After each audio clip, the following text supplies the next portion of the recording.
Assalamualaikum warahmatullahi wabarakatuh. Alhamdulillahi rabbil alamin.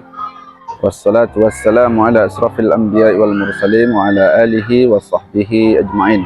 Alhamdulillah, bersyukur kita kepada Allah Subhanahu wa taala karena sampai detik ini Allah Subhanahu wa taala masih memberikan kesempatan hidup kepada kita sehingga kita bisa melaksanakan ibadah Ramadan pada tahun ini. Mudah-mudahan Ramadan yang kita lakukan bisa menjadi Ramadan terbaik dalam kehidupan kita. Salawat beserta salam termakan kepada Allah Subhanahu wa taala dengan mengucapkan Allahumma shalli ala Muhammad wa ala ali Muhammad. Mudah-mudahan dengan banyaknya kita berselawat kepada beliau, mudah-mudahan di akhirat kelak kita mendapatkan syafaat dari beliau hendaknya, yang pada waktu itu tiada satu orang pun yang bisa memberikan syafaat kepada kita. Sahabat kurma yang dimuliakan Allah Subhanahu wa taala, tema kuliah Ramadan kita pada hari ini adalah Al-Quran sebagai obat dalam kehidupan kita. Ramadan disebut juga dengan Syahrul Quran karena di dalamnya Allah turunkan Al-Quran kepada Nabi besar kita Muhammad SAW.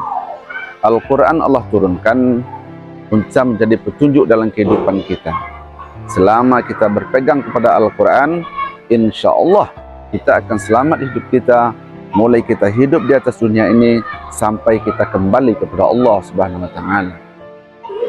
Sahabat kurma yang dimuliakan Allah Subhanahu wa taala, Al-Quran bisa juga menjadi obat dalam kehidupan kita. Sebagaimana Allah berfirman dalam Al-Quran surah Al-Isra ayat 82, "Wa nunazzilu minal Qur'ani ma huwa syifaa'un wa rahmatun lil mu'minin." Sesungguhnya kami turunkan Al-Quran itu untuk menjadi obat dan rahmat bagi orang-orang yang beriman. Sahabat kurma yang dimuliakan Allah Subhanahu wa taala, kapan Al-Quran itu akan menjadi obat dalam kehidupan kita?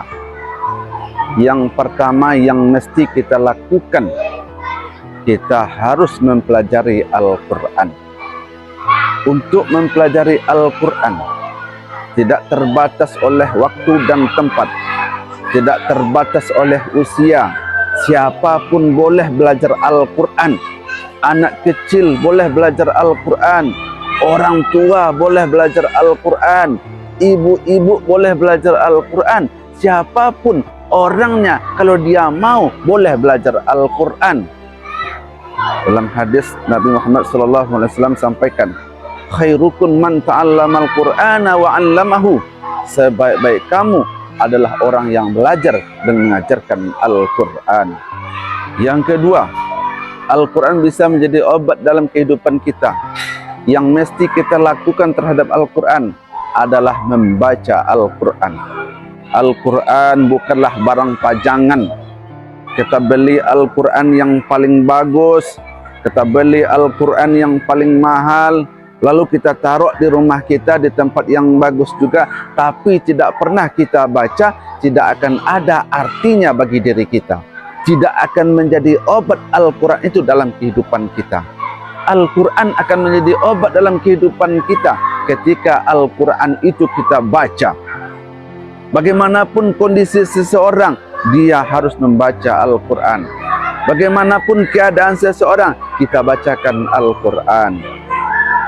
Al-Quran akan menjadi obat dalam kehidupan kita ketika Al-Quran itu sering kita baca. Dalam hadis Nabi sampaikan, orang yang mahir membaca Al-Quran, nanti dia akan tinggal bersama para malaikat yang mulia.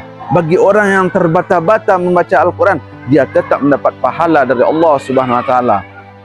Jadi Al-Quran akan menjadi obat dalam kehidupan kita ketika Al-Quran sering kita baca.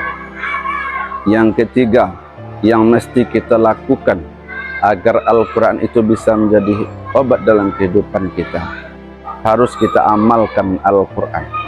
Setelah kita mempelajari Al-Quran, lalu kita baca Al-Quran, sekarang kita amalkan Al-Quran.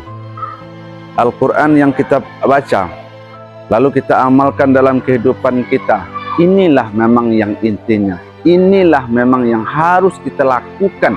Kita amalkan isi-isi Al-Quran tersebut, sehingga Al-Quran tersebut menjadi obat dalam kehidupan kita, menjadi petunjuk dalam kehidupan kita, sampai kita kembali kepada Allah Subhanahu wa taala. Sahabat kurma yang dimuliakan oleh Allah Subhanahu wa taala, demikianlah kuliah Ramadan kita pada hari ini.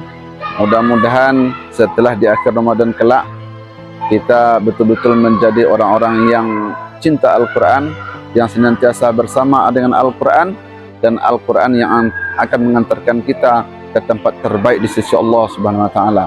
Lebih kurang mohon maaf. Assalamualaikum warahmatullahi wabarakatuh.